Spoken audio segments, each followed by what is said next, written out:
দিন কোন দলের সাথে দেখা করতেন না যতক্ষণ না বিশ্বনবী ভালো করে মেসওয়াক করতেন। সুবহানাল্লাহ। আবার মা আয়েশা বলতেন, বিশ্বনবী মসজিদে নববী থেকে ঘরে ঢোকার সময় আমাদেরকে আগে সালাম দিতেন, ঘরে ঢোকার পরে বিশ্বনবীর প্রথম আমল ছিল মেসওয়াক করা। ভালোভাবে মেসওয়াক না করে কোনোদিন কোন বিবির সামনে বিশ্বনবী কথা বলতে বসেন নাই। চিৎকার করে আল্লাহু আকবার।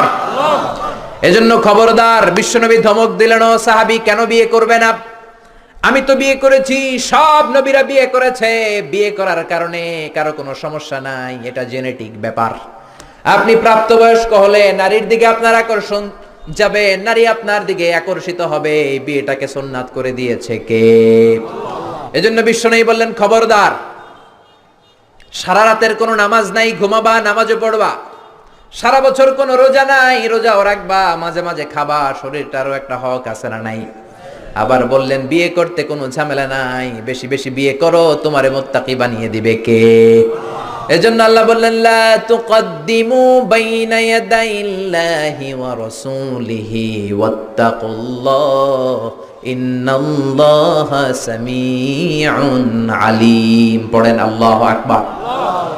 এজন্য আল্লাহ আল্লাহর রাসূলের কথাই ফাইনাল।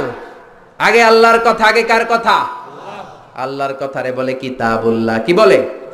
সমাধান চাও যদি জীবনে, মরণে ফিরে যাও, খুঁজে নাও চোখ রাখো কোরআনে। চোখ কই রাখবেন?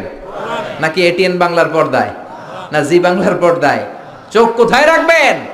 সমাধান চাও যদি জীবনে, মরণে ফিরে যাও, খুঁজে নাও চোখ রাখো কোরআনে। If you want a solution this দুনিয়া এন্ড আখিরা, go back, have a look to the holy কোরআনে। সুবহানাল্লাহ। এক নম্বরে কোরআন, দুই নম্বরে হলো বিশ্বনবীর সুন্নাহ। আল্লাহর কথা মানি কোরআন, বিশ্বনবীর কথা হলো সুন্নাহ। বিশ্বনবীর কথা কি? সুন্নাহ মানতে রাজি আছেন তো? কিছু কিছু মানবেন, যেগুলো কষ্টকর ওগুলো না মানলেও চলবে। হ্যাঁ, মিষ্টি খাওয়ার সুন্নত মানবো, পাগড়ি পরার সুন্নত মানবো, দাড়ি রাখার সুন্নত মানবো, কিন্তু হক কথা বলাও যে সুন্নাত, ওইটা মানবো না। ঠিক কিনা? কয় ঠিক? সুন্নাত নয় শুধু সুমধুর আলাপন, আর সুন্নাত হলো হুঙ্কারে গর্জন। ঠিক কিনা? সুন্নাত নয় শুধু মেষ চড়াতে যাওয়া, আর সুন্নাত হলো রাষ্ট্রনায়ক হওয়া। ঠিক না? মোহাব্বতে তার সুদিনের সাথে